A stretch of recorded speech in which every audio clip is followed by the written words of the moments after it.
Hey everybody, welcome back to Thirsty on Thursday. Today we're going to talk about overcoming price objections. It's a huge thing in our business. How many out there have had a flat tire recently?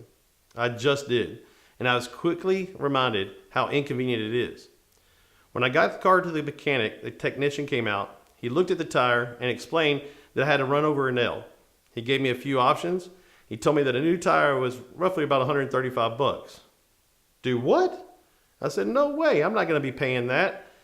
He stopped me immediately, and he mentioned that he could plug the hole from the nail for free, but it only lasts for a short time. Or as an alternative, I could pay the $135 and get a new tire. If I ever got a nail in that new tire, they would replace it for free. I appreciate that the technician gave me options and showed me the values and benefits of each, even after I objected to his price. After his speech, I went for the long-term solution that would take me from another inconvenient tire replacement in that near future. So how do you discuss price with your clients? Do you give them an explanation of benefits that justify your different price points? Remember, sometimes not only do you have to earn respect from your clients, you also have to earn your price. When talking about the price of a product or service, try to make the conversation more about benefits and less about dollar amount. You provide an investment, not an expense. If right off the bat, the prospect says something like, oh, that's way too much, instead of stopping and trying to immediately lower your price, which only gives control to the prospect and throws you off your momentum, you should actually turn to the client, focus back towards the benefits of them using you and your product. Many times price objections occur when the product or service doesn't meet the client's needs. To steer the conversation away from price and back to benefits, you could say something like, based on what you know now, it may seem like a lot, but let me get you through exactly what will you get for what I'm going to be giving you. Or you could actually come through and say, let's put the budget aside for a moment and first see if this is a solution that would even work for you. What I'll do is explain everything to you, answer your questions, and then we can address whether or not it provides a value to justify the investment you're going to make.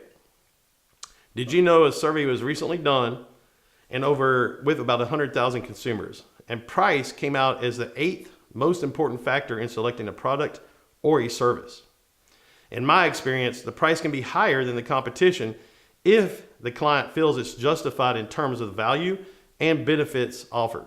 The best way to justify the price is with more benefits. If you give a proposal to a possible client and they immediately say, it costs way too much, there's no way I can afford that, you can say back, yes, Mr. Client, many people have said our price is higher than the competition, but they confused initial price with the overall cost.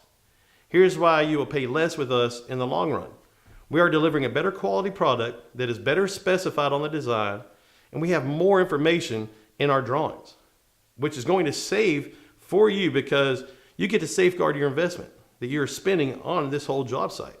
This will pay back to you because it keeps less questions on the field, and you won't have a subcontractor making more mistakes while doing the job of installation. Or here's one my dad always used when we had our business together. He would ask the client, in your own business, is your product or service always the least expensive? Mr. Prance, I would rather inconvenience you with a high price today than a cheap solution that you're going to have fixed or replaced sooner than later. My dad was a good man and he knew how to get to these clients. The moment you focus on price, you reduce yourself to a commodity. You are the same as everyone else. You have to keep highlighting your benefits. So in closing, are you lowering your price as a plug for a tire? Or are you selling a new tire that will pay off for years to come? You're not giving a price to your clients or an expense to your clients. You're offering an investment for them. We'll see you next week.